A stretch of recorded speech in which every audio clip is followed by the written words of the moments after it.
Hey, what's up? This is Brandon Simmons for BrandonSimmons.biz. I'm here to give you my weekly review of the Houston Texans entitled Bullheaded. So, the last time I seen you guys was roughly a week and a half ago when the Texans were about to square off with the Indianapolis Colts. And my whole thing was, this is the Andre Johnson reunion, and this was going to be the game that, got them back on track. Well, obviously it was the Andre Johnson reunion, yeah, but the back on track part did not come into fruition at all.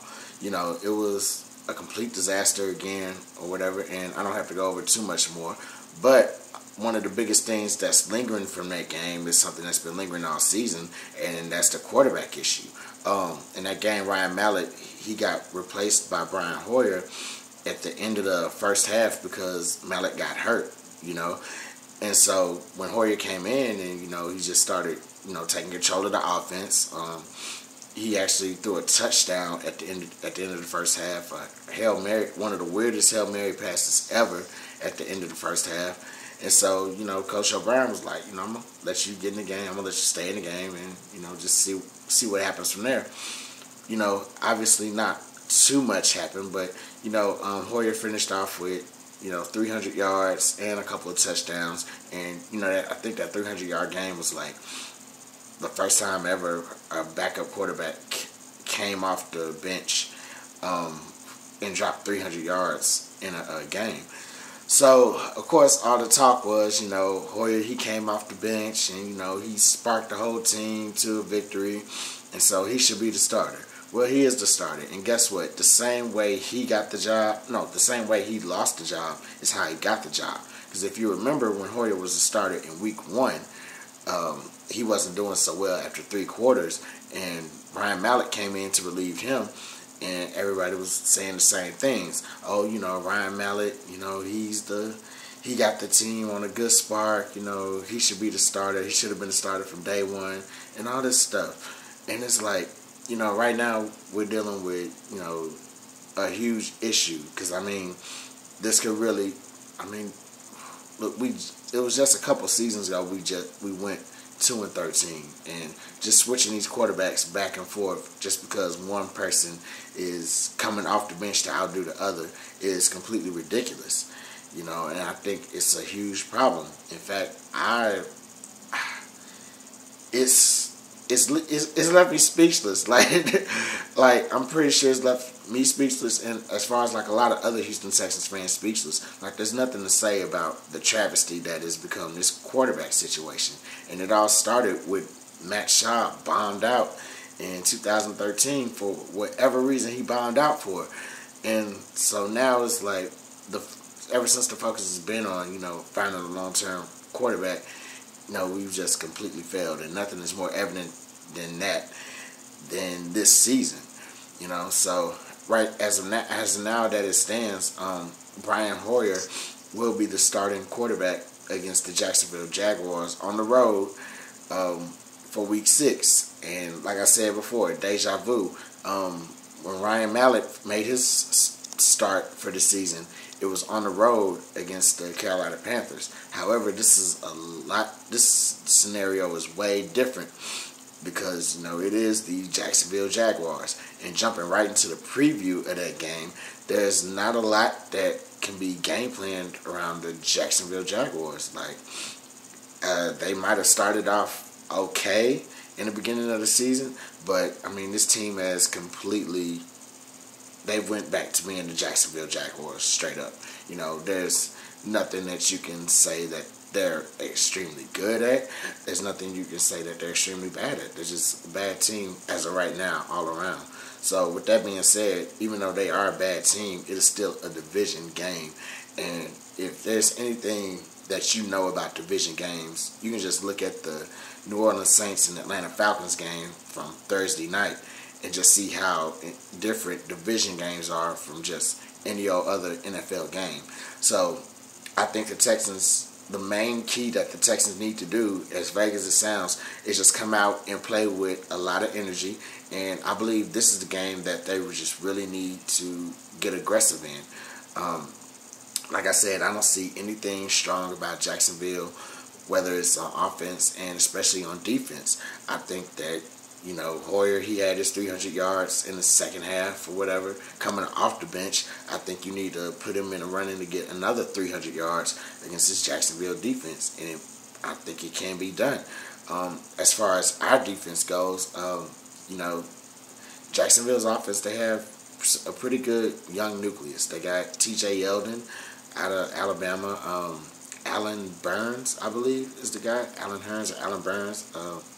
My bad, I forgot his name wrong. But, you know, he's really been coming on lately. And so that's somebody that, you know, maybe our cornerbacks could definitely watch and get some confidence on as far as, like, shutting him down at least. And that can easily be done considering that Blake Bortles this is Blake Bortles' second year, so he's still a relatively young quarterback, still learning the game. Might have picked it up a little bit from last season, but I mean, I still think this is our chance to just kind of like still get in his head and just rattle him around and everything. So definitely the Texans, they really, you know, they have a game right here that can probably turn this whole season around.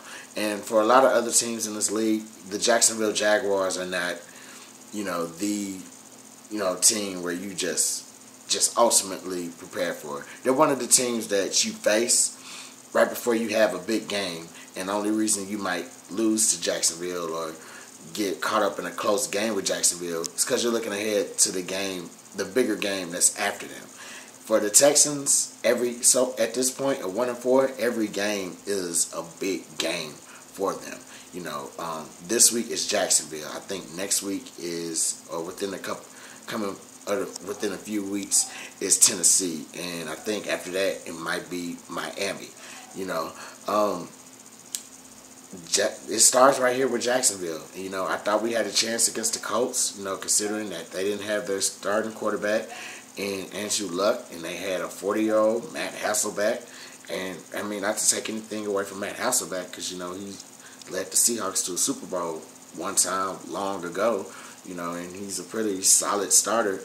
You know, he was a pretty solid starter, but, I mean, those days are past, and he's a 40-year-old quarterback, and on top of that, he was in the hospital, you know, with the flu. So, but with that being said,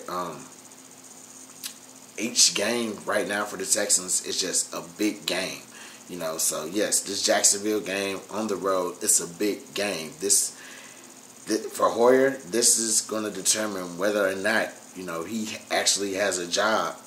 You know, and I'm not talking about for next season. I'm talking about for the rest of the season. You know, he just needs to come out and he needs to play lights out. You know, he doesn't need to be the week one Brian Hoyer, you know, that was benched after 3 quarters against Kansas City. A horrible Kansas City Chiefs team as it stands now. But he doesn't need to be that Brian Hoyer. You know, he needs to be the Brian Hoyer that came out in the second half against the Colts last week and almost led the team to an overtime or to a victory. So that's the Hoyer that needs to come out there. And definitely the coaches need to make sure that happens. You know, like I said at the beginning of this game preview, all the plays, they pretty much need to be aggressive. I mean, I think we really need to, you know, strike down the field more with Hopkins. Whatever receivers we have left, we need to go ahead and, you know, strike down the field more with them, or, you know, get midfield possessions with them. And then, you know, just kind of bruise Jacksonville with the running game. At this point, I think Arian Foster might be back to, you know, maybe who Arian Foster used to be before the injury. So, yeah, maybe we could utilize him a little bit.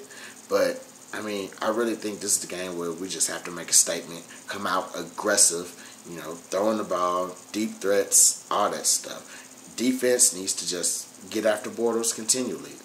Blitz more often than you like. This should be a carpe diem game. The Texans should be playing out of their minds. They should be playing reckless. It should just be the equivalent of street basketball in an NBA game. They need to come after these guys. They need to get this W and come back home or whenever they get back home. They need to get the W, take it to the next game, and start this winning streak. And let's get this season. See if we cannot get the season turned around. Because, I mean, this fan base, they literally they are about to explode. Like, they cannot take another missed playoff season or whatever. So, with that being said, finally glad I got that off my chest. You know, they need to go in there, you know, just play lights out. I'll say more passing than running. And, you know, let's take home the W. That's all I have for this week. I'm Brandon Simmons for BrandonSimmons.biz. Holla.